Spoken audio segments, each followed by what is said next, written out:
ప్రభుత్వంలో ఉన్న పార్టీ వైఎస్ఆర్సీపీ నవరత్నాలు అని 5 సంవత్సరాల క్రితం వాళ్ళు రిలీజ్ చేసిన మేనిఫెస్టోలో అనేక అంశాలు ఫుల్ఫిల్ చేయకపోవడంతో కాంగ్రెస్ పార్టీ నవరత్నాలను ప్రశ్నిస్తూ నవ సందేహాలు అని మేము రోజుకొక అంశం తీసుకొని మాట్లాడడం జరుగుతుంది.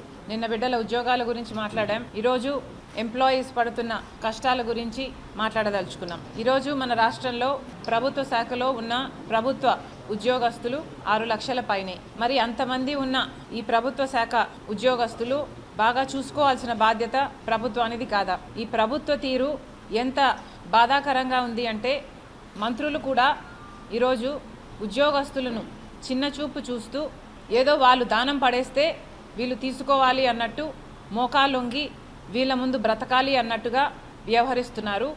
బహిరంగంగానే ఇలాంటి బొత్స లాంటి వాళ్ళు మినిస్టర్ల హోదాలో ఉండి కూడా ఇలాంటి కమెంట్లు చేస్తున్నారు అంటే ఇక వీళ్ళ తీరు వీళ్ళ యాటిట్యూడు ఎంత ఘోరంగా ఉందో ఉద్యోగస్తులకే కాదు ప్రజలందరూ కూడా అర్థం చేసుకోవాల్సిన అవసరం ఉంది. వారి గొంతుని నొక్కేస్తూ వారి హక్కులని కాలరాస్తూ ఈరోజు ప్రభుత్వం వ్యవహరిస్తున్న తీరు దారుణం. ఇన్ని సంవత్సరాలుగా జగన్మోహన్ రెడ్డి గారు అమలు చేస్తానని చెప్పి కూడా ఇన్ని సంవత్సరాలుగా వాళ్ళు మాకు సిపిఎస్ వద్దు, మాకు ఓపీఎస్ఏ కావాలి అని వాళ్ళు ఇంతగా అడుగుతున్నా, వాస్తవానికి కొట్లాడుతున్నా, పదే పదే ఈ అంశాన్ని లేవనెత్తుతున్నా ప్రభుత్వం మొండి వైఖరి వల్ల ఈ రోజు వరకు వాళ్ళను తిప్పించుకుంటున్నారు తప్పితే వాళ్ళ మొర వినింది లేదు, ఆలకించింది లేదు. మరి 5 సంవత్సరాలు ప్రభుత్వంలో ఉన్నారు. మరి 5 సంవత్సరాలుగా వాళ్ళ డిమాండ్స్లో ఏ ఒక్కటైనా మీరు నెరవేర్చారో లేదో ప్రభుత్వం సమాధానం చెప్పాలి. పోనీ ఒక్క విషయంలోనైనా మీరు వాళ్ళ తరపున నిలబడ్డారా? కనీసం వాళ్ళకు టీఏ-డిఏలు కూడా మీరు ఇవ్వటం లేదు. ఎన్ని విషయాలలో ఈ ఉద్యోగస్తులకి మీరు బకాయిలు ఉన్నారో ఒకసారి వెనక్కి వెళ్ళి రికార్డ్స్ చూడండి.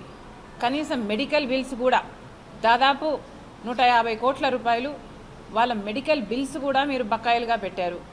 లీవుకు సంబంధించి 2000కు పైగా ఎంప్లాయీస్కు చెల్లించాల్సిన అవసరం ఉన్నా ఇంతవరకు చెల్లించటం లేదు.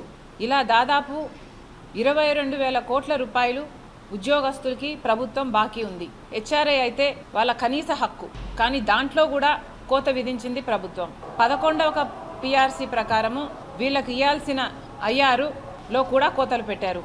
12వ పిఆర్సీ అమలు చేయాల్సిన ప్రభుత్వము 12వది కాదు కదా, దగ్గరికి కూడా రాలేదు. ఇంకా 11వ దాంట్లోనే ఇరుక్కొని అది కూడా పూర్తి అమలు చేయకుండా దాంట్లో కూడా కోతలు పెట్టారు.